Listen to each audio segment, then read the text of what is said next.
Welcome guys to part number 2 of making your images look more cinematic. If you haven't seen part 1, click that little link in the description and check it out. Now guys, lighting is probably the most significant thing you can learn to make your images look more cinematic. In this example, we're using techniques we went over in the last video. We use Cinema 4D to do a lot of the pre-visualization. Wait, you don't have Cinema 4D? What? I'm just kidding. You don't really need it, but it's something that we use to save a lot of time since it was only 2 of us shooting this thing. Well, let's get into it. Deterioration of motor skills and an unbelievable hunger. Be advised that it's an impressive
Alright, that's over with, thank God.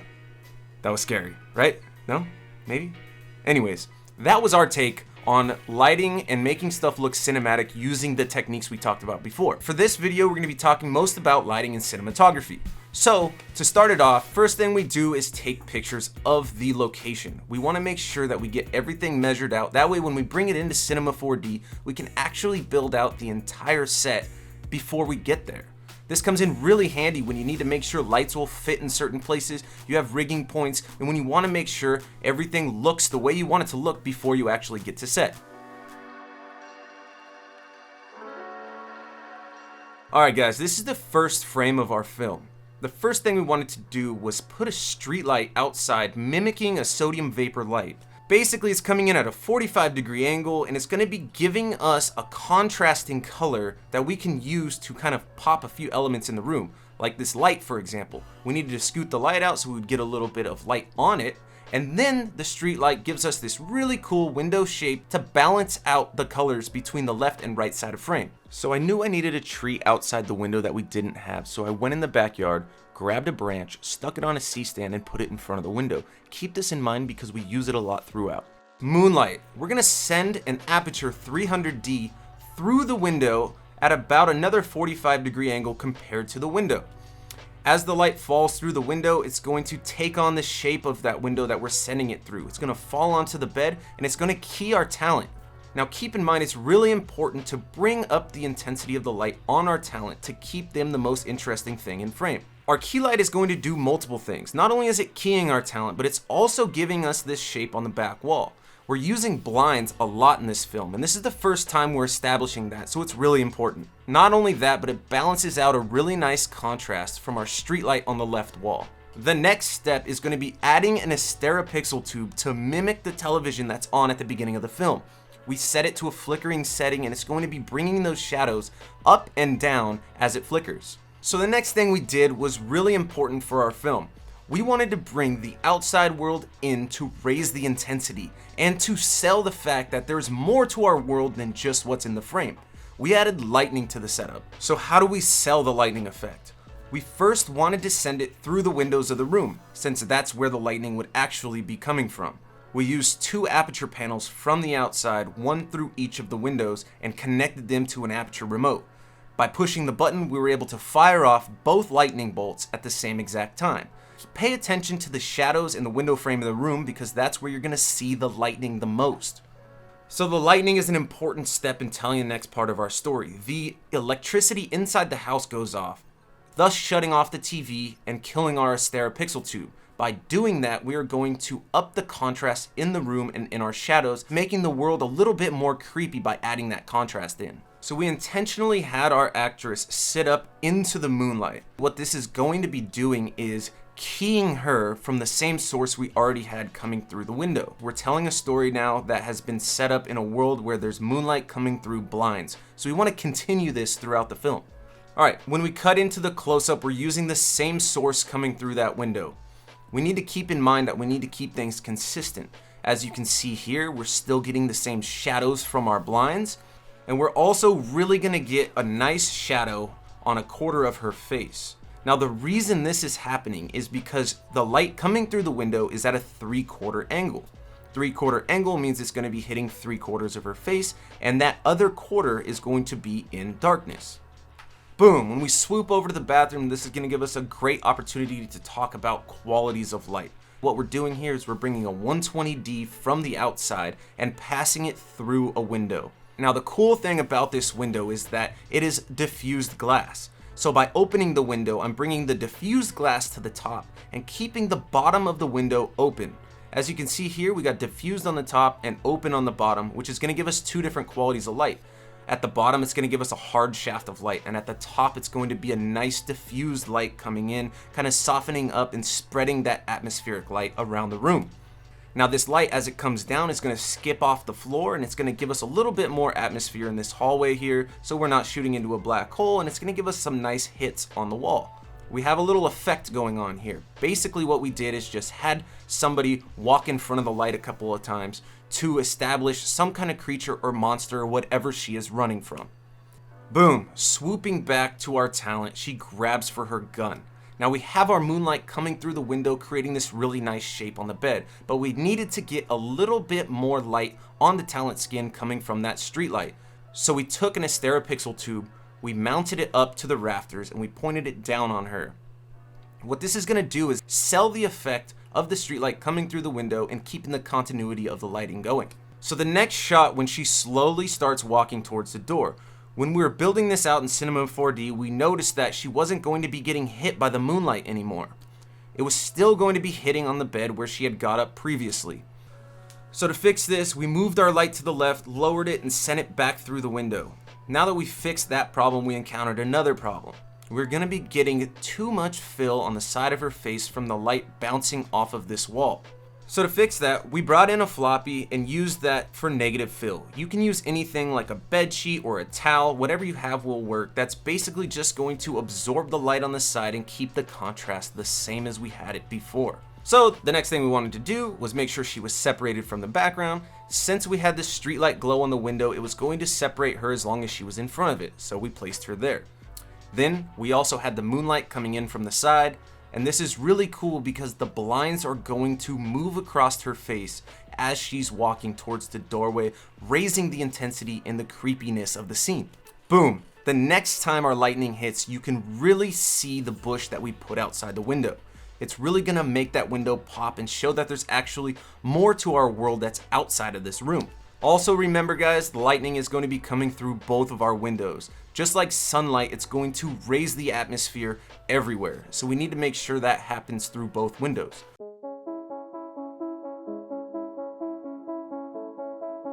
Moving on, I really wanted to show you guys this shot. There's so many things going on in one frame.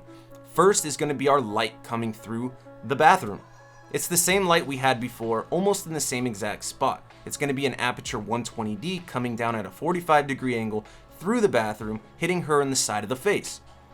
As she comes through with the gun, she's going to pass through that and look into the bathroom, giving her, once again, 3/4 and a nice Rembrandt on the side of her cheek. A Rembrandt is going to be that little triangle of light that you see on the side of her face caused by her nose. When you bring in a 3/4 light, that's going to cause a shadow from the nose, giving you just a little triangle right below the eye. It's also going to give her a really nice eye light and a shadow on the right side of the wall. And now the next part of the frame is going to be this window on the left side. Now I could have just put the moonlight straight through the window, but I wanted to break it up a little bit and give it a little bit of texture. So what we did was we brought the tree from the other side of the house around in front of that window. basically what that's going to do is it's going to break up that window and give us texture and show a little bit of movement, thus bringing the outside world once again into our film. So after that, we need to make sure that we still have our moonlight coming through in our bedroom. We need to keep the continuity in the bedroom as well as with the street light coming in that room. If we just shut those lights off, it wouldn't really make sense, so we keep our sky panel glowing that orange color in the bedroom. The last thing we did in the hallway was add an Astera pixel tube, and that is taking our bathroom moonlight and just wrapping it around our talent. Here we go to the next shot. This one was really tricky. I wanted to give her a rim light, but because this wall right here is in the way, I couldn't actually get that rim light while she's standing in the hallway. All I could have was the glow from the Astera pixel tube, but then I told her to lean into the light. When she felt the light, that was her mark. So that's gonna go ahead and bring our moonlight onto her and make her our brightest thing in the scene to pop her out of the frame. That's gonna be caused by our moonlight. That's another aperture 120D that's sitting outside the kitchen window. When we bring that light through the kitchen window, it's being cut by those blinds and allowing that shadow to rake across her and the side of the door frame. So the next thing we want to pay attention to is our deep background. We don't want that falling off into darkness because that's not going to add anything to our film. We have a moonlight theme going on here, so we want to continue that. We have our LS1 panel outside that's going to be shooting through our blinds on our sliding glass door. As you can see here, the pattern from the blinds is going to be projected onto the back wall. That's just going to give us a little bit more separation in the background and give us a little more information in our frame. Now, the last thing we want to do to this image is send that street light back into the house. That's also a pattern that we've been putting into this film, so we want to keep it going. Now, if I just sent that street light through the window, it would blow out and give us a ton of light. So we want to cut that a little bit with some flags. We're going to send our sky panel through the panes in the window, and then we want to bring our flags off the ground to allow that light to come in at an angle and skip to the bottom of frame. And you can see here that as the light is coming through, it's stopped by the flag, and then at the bottom, it's going to continue through. That's going to break up the light on the back of our wall here. It's going to keep the wine bottles at the top dark, and then it's going to open up that light and make it a little brighter at the bottom, make it a little more realistic. Boom. As she swings around and we continue the shot, her key light becomes her rim light, and she's still separated by that street light. We also get a really nice image on the left side of frame as that moonlight is still coming in that window, being separated by those blinds. Also, we didn't really expect this, but it's creating a really nice pattern on the door jamb here from the blinds in the kitchen.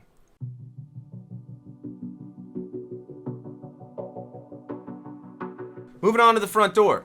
At the front door, she's about to go outside for the first time, so we want to keep her dark. This is her darkest moment before she faces her fears. Now, we have these really nice diffused panels of glass that we're going to send our sky panel with the sodium vapor color through. As it goes through these panels, it's going to soften it like a softbox or like diffusion, and it's going to give us this really nice glow on everything that it touches. It's going to diffuse this light on this door in the background, and that's going to make it brighter than our subject and give us a really nice silhouette. And since we had those black floppies up from the previous scene, that's giving us a lot of negative fill on the front side of her, keeping half of her side dark and the other half diffused lit by those windows. Now the next part of this is also really cool because we're carrying over the lightning from our previous setups, continuing over and making our world feel continuous. So we're bringing the lightning through that, and here you can really see the branches of the tree that once again we brought over in front of that window to carry on the outside world. As that light begins to flash, it gives us a little bit more detail in the room so we can see for a split second what's actually going on and the look and feeling that she is giving us. Of course, we got to add the whip pan for dramatic effect. Now we're inside the car. We're taking our moonlight and we're taking our street light and keeping the continuity from our previous scenes and bringing it over into the car.